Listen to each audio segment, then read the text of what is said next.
Falenderojmë Allahun xhelle shenhu me një falënderim që i takon madhërisë së Tij, i cili me urdhërin Bau krijoi tokën, qiellin dhe të gjitha botët të dukshme dhe të padukshme që na furnizoi me mirësitë e Tij.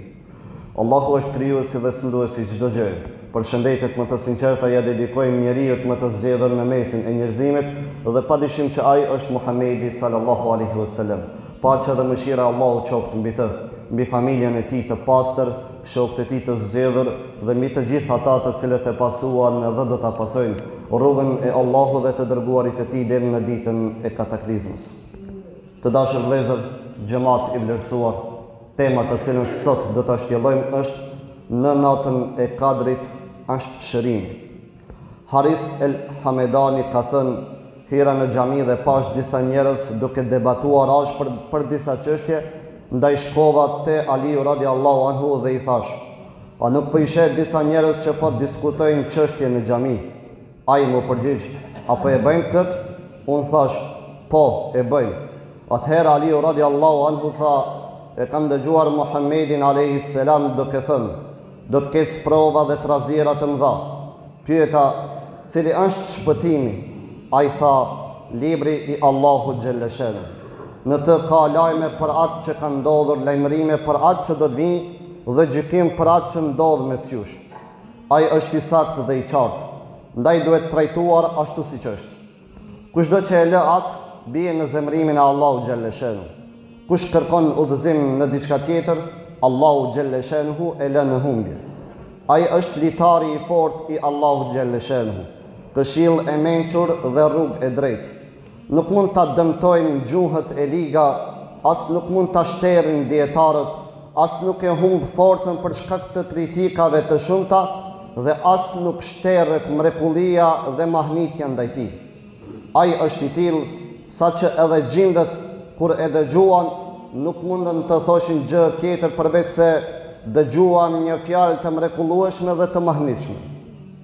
Ai është i tillë që kush flet sipas tij, flet të vërtetën. Kush gjykon sipas tij, gjykon me drejtësi. Kush vepron sipas tij, do të shpërblehet dhe kush i thret njerëzit drejt tij, udhëzon në rrugën e drejtë. Mbrëm dje ishte nata e Kadrit. Ky begatim i pamaz filloi të zbresë për njerëzimin. Ne e zbritëm atë në natën e Kadrit, tha Allahu xhelle shenhu. Dhe kjo natë është më e vlefshme se 1000 muaj. Për shkak të asaj që në të ndodh shpallja e fjalës hyjnore që për 23 vite do t'i përcillej dhe shpjegohej njerëzve. Erdhi fjala e pashtershme e Allahu xhelle shenhu.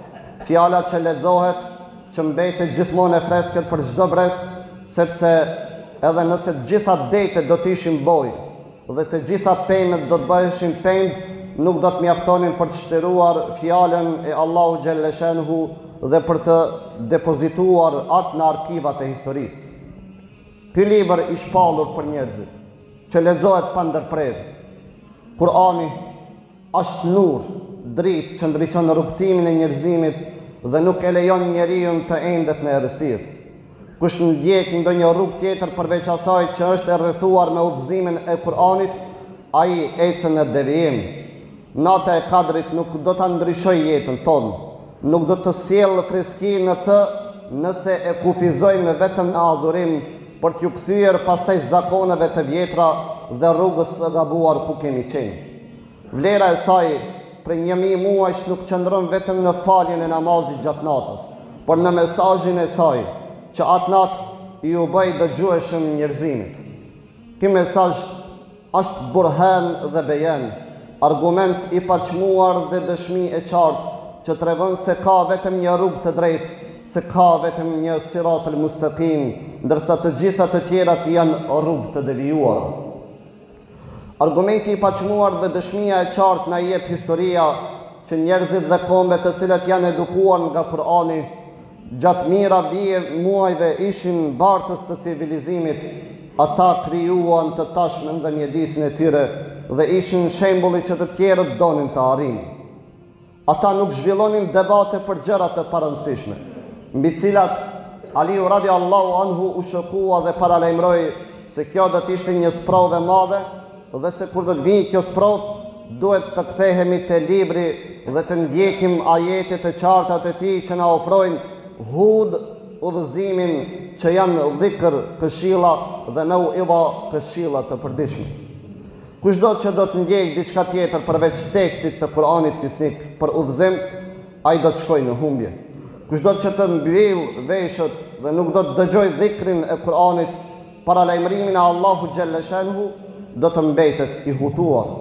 Allahu xhalla shanuhu na këshillon në Kur'an se për të shpëtuar nga të këqija dhe fatkeqësit, për të jetuar jetën e kësaj bote sipas modelit të dërguar nga ai dhe për të jetuar ahiretin në xhennetin që ai e ka rregulluar.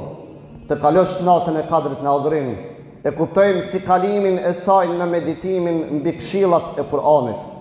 Natën e Kadrit gjithmonë duhet ta kalojmë duke marrë dobi të madhe, sepse ajo është më e mirë se 1000 muaj.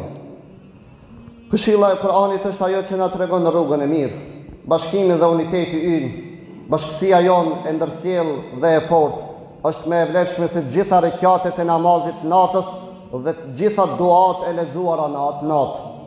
Nuk do të na shërbejë për asgjë nëse pas saj do të mbetemi të ndarë në atë që bëjnë 20 rekjate dhe ata që bëjnë 8 rekjate, në ata që bëjnë dhikr para dhe ata që bëjnë dhikr pas. Nëse do të mbetemi të ndarë dhe nuk do të dimë drejtimin dhe qëllimin tonë, atëherë nuk kemi marrë udhëzim nga kjo natë madhështore. Nuk kemi dëgjuar paralajmërimin dhe nuk kemi dëgjuar këshillën. Nuk do të na shërbejë për asgjë, asnjë festë dhe asnjë ceremoni e mbajtur për natën e Kadrit, nëse pas Ramazanit po aq njerëz do të vinë në sabah sa para tij. Nëse po aq njerëz do të shkojnë në baste, nëse po aq njerëz do të kthehen në kafene dhe po aq njerëz nuk do të flasin me vëllain e tyre musliman. Edhe sikur të kalojnë mira muaj në adhurim, asgjë pozitive nuk do të ndodhë për ta dhe për shoqërinë, nëse fjala e Allahu xhalla shanuhu wa xhalla jalaluhu, që është furkan, nuk i ndan ata nga ajo që është e keqe dhe i vendos atë në anën e duhur. Kurani e quan vetën në rahme, mëshirë nga Allahu xhalla shanuhu. Mëshira e Allahut është që kemi shkruar dhe treguar se çfarë është e mirë për ne dhe çfarë është e keqe. Dhe kemi natën e Kadrit që na paralajmëroi fuqishëm për këtë.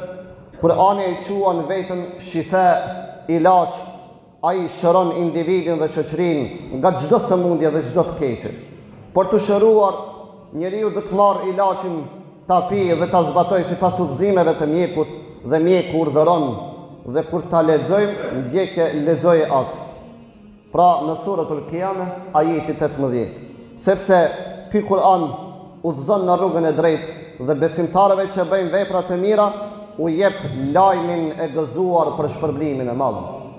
O Allah i lartë mëdhërisëm, na ndihmo që ilaçin nga nata e Kadrit të shërojë të gjitha sëmundjet tona dhe të jemi ata që kur flasim të vërtetën.